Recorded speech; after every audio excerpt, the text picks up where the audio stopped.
Hey, welcome to the Dandy Quilt Along. For the next 5 weeks, I'm going to be popping in here every Friday with a demo for Dandy Quilt. If you want to participate, there's a link right below this video and a link to the pattern as well. This is part of my Stash Work Quilt Alongs. So all of the patterns this year during our Quilt Alongs for 2024 are in the Stash Work book. So one book, 4 patterns. All right, so this is week 1. It is sponsored by Reliable. One lucky winner is winning an iron after this round. All of those details about the giveaway, eligibility, how to enter, all of that is in the email that went out to participants. All right, so during week 1, we have a whole week, and our task is to get our fabrics chosen, cut, and organized. In today's video, we are going to have a look at different dandy quilts. I'm going to show you a couple of them that my testers made, and we're going to kind of talk a little bit about fabrics. I'm going to show you the fabrics I chose, and then we're going to cut and organize them together. So let's jump right in. I'm going to pop up a slide now that is showing the fabric requirements for dandy. This pattern in particular plays with ombre. So in my original quilt, popping up a picture, I went from light at the top of my quilt all the way to my darkest fabrics at the bottom of the quilt. That is one way you could make this quilt, and but it's not the only way. I showed you a little video of 2 of the quilts I made, and one of them I completely disregarded any kind of ombre thoughts and went straight for just pairing up fabrics together. So there's no right or wrong. Do what you want to. All right, so let's look at fabric requirements. You can choose which size quilt that you make. All 3 patterns are in the book. These are the minimum fabric requirements that you need to be able to have enough fabric to make the quilt based on its size. I want to stress the word need. If you want to be able to have more freedom with the quilt, you want to use more fabrics. So in my original quilt that you're looking at right now, I used between 30 and 40 different fabrics. Some of those fabrics were fat quarters and some of those fabrics were smaller than that. And I cut between 2 and 4 strips per fabric. In the second version of the dandy quilt, I used 15 fat quarters of color fabrics, and I used about 10 fabrics of low volume and white solid. And from those, I used all fat quarters, and I cut as many strips as I could get from each fat quarter. So maxed out on how much I used of those fat quarters. So when you're cutting your fabric, which we're going to get to in this video, everything has to be cut at least twice. And let me show you why. This is a picture of a block in the dandy quilt, and what you can see is that it goes A, B, A, B. Those are the fabrics, and the A's are both the same. This is not something that you have to do. It is the way the quilt pattern was written. You definitely don't have to follow that. I think it just kind of gives it a little something. That is the way I'm going to be moving forward with the demos, but just know that you don't necessarily have to use that A, B, A, B. All right, so now you are looking at the dandy quilt hashtag on Instagram. This hashtag, this is the one that you want to use if you were posting your progress to Instagram, which is not a requirement, by the way. But if you are, it's the only place we have to connect on. So Instagram and Facebook, if you want to use this hashtag to connect to other participants, you can. You can also use the hashtag StashWorkQAL. I'm going to pull that one up for you real quick. All right, and here is the StashWorkQAL. So I'm going to be using both of these hashtags while I participate in this quilt along with you. You're encouraged to do so too. It's, like I said, the way we have to connect with other participants. Just this past March, we made checky quilts. So what you're going to be seeing on this hashtag is just a whole bunch of checky quilts, and then after dandy gets completed, you'll also see a whole bunch of dandy quilts. So that's kind of just the reason for the hashtags, is to connect back to dandy quilt hashtag. And I'm going to just kind of go through these quilts. Here is one that Jewel made. Jewel always makes just really, really pretty quilts. And what she has done is kind of the same thing that I did on my quilt, is she's went from light at the top of her quilt with her darkest fabrics. She's tried to use a lot of those fat quarters, cut a lot of strips from the same fat quarters.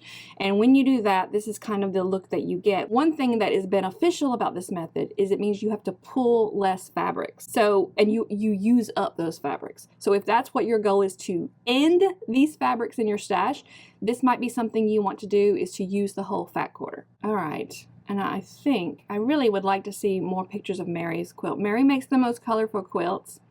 They're always so pretty, but I don't think I have like a full picture of one of her quilts. All right, so this quilt, you can see that it kind of goes light to dark, but she didn't stress that a whole bunch. She just kind of put a little bit of light going to dark, which I think was really, really cool. I wish I had a whole picture to show you, but it looks like Mary chose reds, yellow, golds, and pinks. And is this not absolutely beautiful? Just really, really, really, really pretty. And you know, with that little bit of low volume, everything pops. All right, and here's the one I really wanted to show you, because this has got a bunch of pictures. All right, so this is Piper's quilt that you're looking at, and Piper had, you know, a 2-color going on with her low volume. So low volumes up here. Low volumes are going pretty much towards the middle of the quilt, and then she's got all her yellow golds, and then she's got her pinks. I like these pops of pink inside the yellows too. What we're going to be starting with, you know, is just our strip sets and our blocks, and then we'll, at the very end of the quilt along, we move on to layout. So layout is going to be a huge deal, and you can go ahead and start thinking about layout, but you know, by the time we get to that part, I'm pretty sure that most of us are going to be changing our mind just a little bit based on how the blocks are starting to look. One thing about Piper's quilt that strikes me is, one thing, the 2-color, that was really, really interesting, but also she really did a great job of this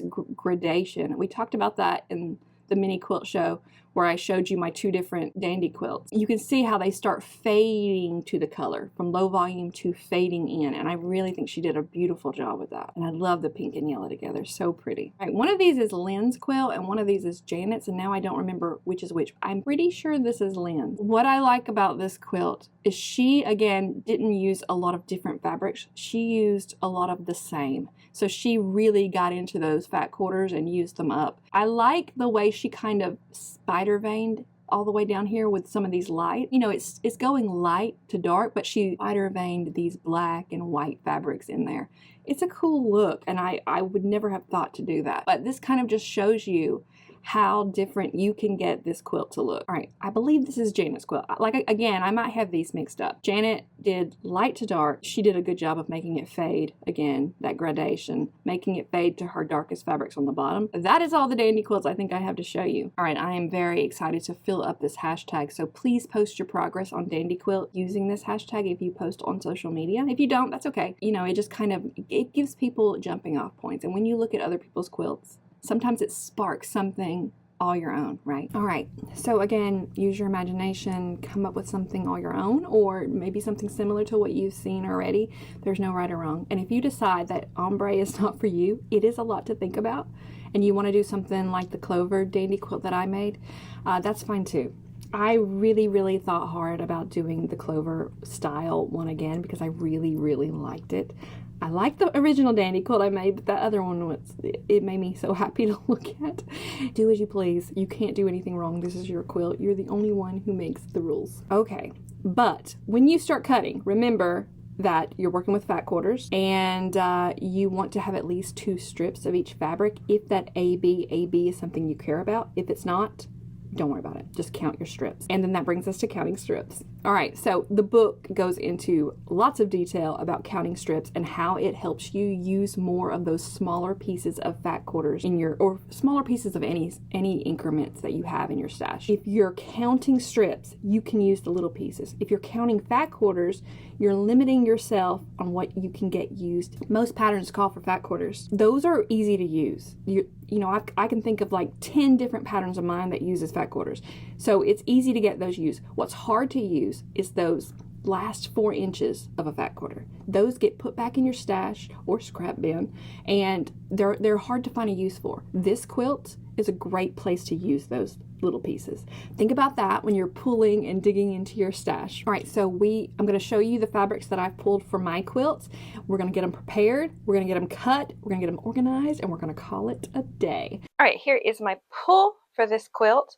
The only thing I'm missing is some white solids. I want to have a lot of white on this quilt, so I'm going to, you know, just kind of supplement what I have here with some solids. I've kind of got these going in fabric order, and we're very coral, pinky orange right here.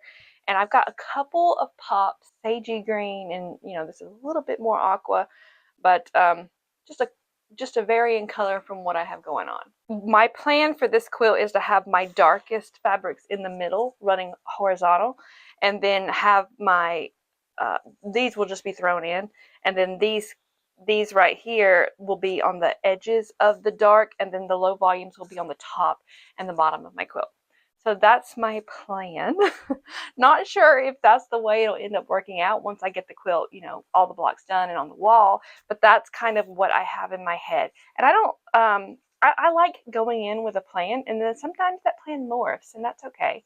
And sometimes it stays the same. So just, you know, kind of, I'm going with the flow here. All right, so I will be pulling some more whites, but there's one more thing I wanted to talk to you before we start preparing our fabrics. You can see that I just kind of grabbed from my stash, using what I had in my stash, but mainly going towards certain colors. And some of these fabrics that I have are really bigger pieces. So I've got these pieces, and then I might have something really small like this.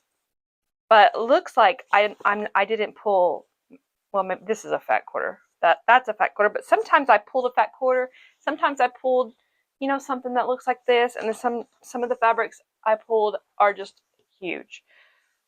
For this type of fabric, what I'll do is I will open it up, cut this, put this part back in my stash, and then keep this part for me to use in this quilt. For this kind of fabric, I'm just going to kind of cut it, put the other part of it in my stash, and then kind of do the same thing. We need fat quarter widths. That's what I need to do. Now, if you don't want to cut it on the manufacturer's fold and you want to cut your 2 strips at once, the side and that side being the 2 strips, you can definitely do that too. So however way works best for you, that's the way you're going to do it. But I'm going to get these pieces cut down into smaller increments, throw in some white solids, and then we will start pressing and preparing our fabrics together. Okay, so I'm going to use some starch and my iron, and I'm just going to get these fabrics prepared for me to cut.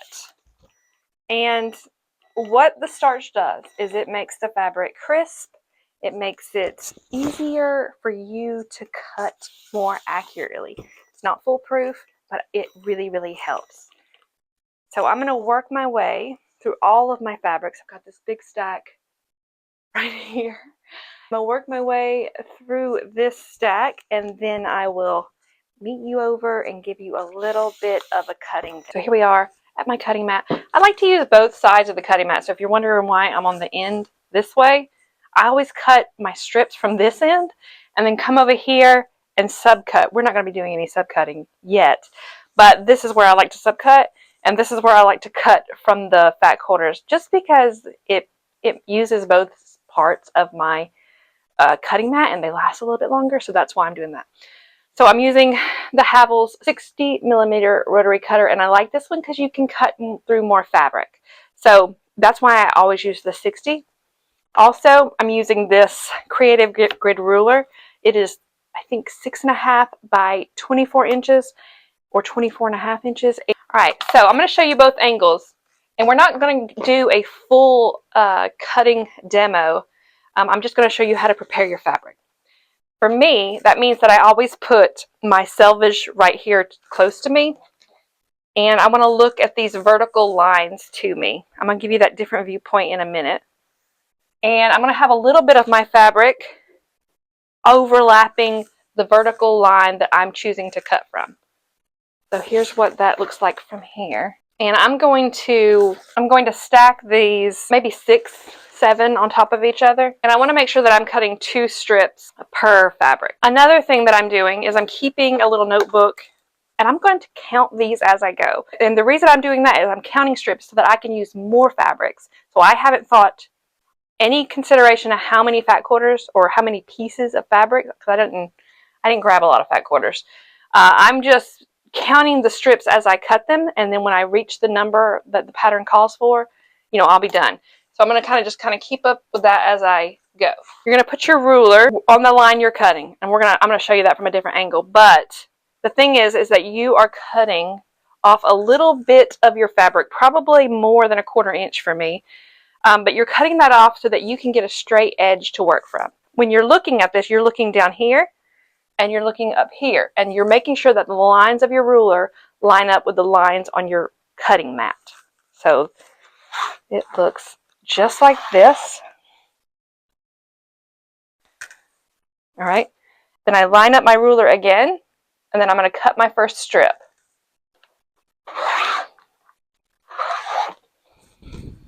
I'm going to cut 2 strips from each of my fabrics, and then I may end up having to cut more, but we will see.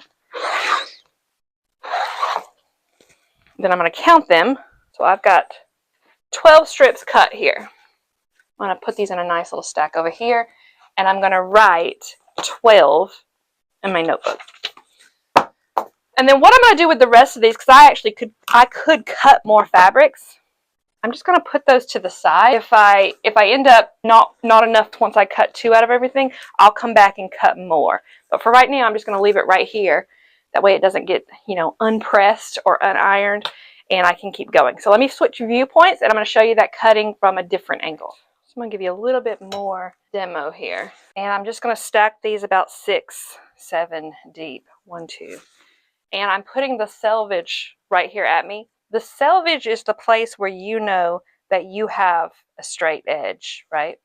And then so I want that on one of these horizontal lines, and I want my fabric to overlap a vertical line. This is the line that I'm going to start cutting on. And all of my fabrics need to overlap so I can get myself a straight edge. All right, so that's 6. And I'm putting my ruler down.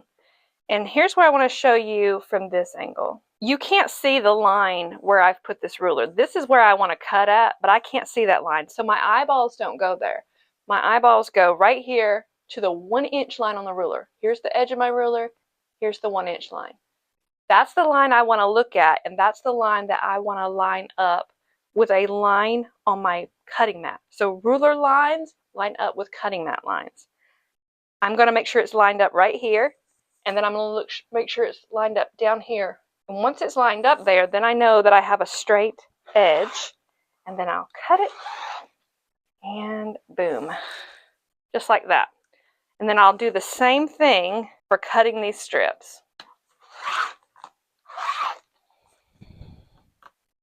All right, so I'm going to move these out of the way. I may need those later, so just kind of putting those there. And these I'm going to count. 6 and 6 is 12. I'm going to write that, so that makes that 24. So now I have 24 strips cut, and I'm on my way to cutting all the other strips that I need for this quilt. I'm going to finish this up on my own, and I will show it to you when I have it done. All right, so I've got all the strips cut, and I put a little bit of extra aside just so that if I run into any trouble cutting my blocks from the strip sets, I'll have those as backup. And what I want to do now is just kind of go through these and organize them into light, medium, and dark. So I'm using, almost all shades of orange and pink. So I'm breaking these up, and I just wanted you to see how that looks.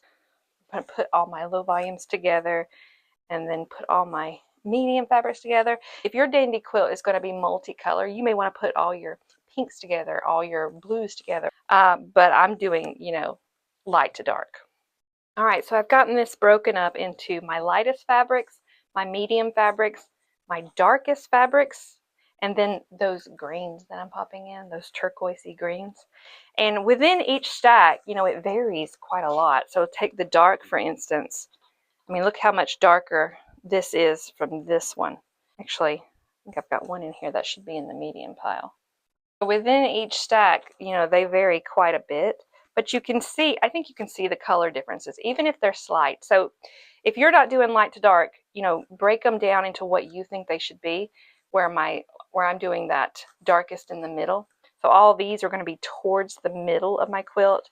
And then it'll flow to the mediums, and then it'll flow to the lights, which is going to be at the top and the bottom of my quilt. So your stacks might be wildly different from mine, and that's okay, because this quilt, it can look so many different ways. So that's how I've got them broken down, and I'm going to keep them, this way, so that next week when we start piecing our strip sets together, I'm organized, ready to go, and ready to start pulling from each of these stacks. All right, that was a lot of cutting. I broke mine up into 2 different days. So I chose and prepared my fabric one day, and then I cut it all on the second day. You could definitely stretch this out for the whole week. You have until Thursday to enter the giveaway. Again, that information is in the email that was sent to you as a participant. If you're not a participant, sign up and you'll get access to that email and that giveaway. Thank you, Reliable, for giving away an iron this round. Remember that you're not automatically entered just because you're participating in the quilt along. You have to click that giveaway button and actually enter. All right, if you have any questions or concerns about the preparing, the cutting, or anything like that, please reach out. Don't sit there and just be frustrated. We're here to help you. Thanks for watching this video. I'm excited about Dandy Quilt. I hope you are too. I will see you next Friday.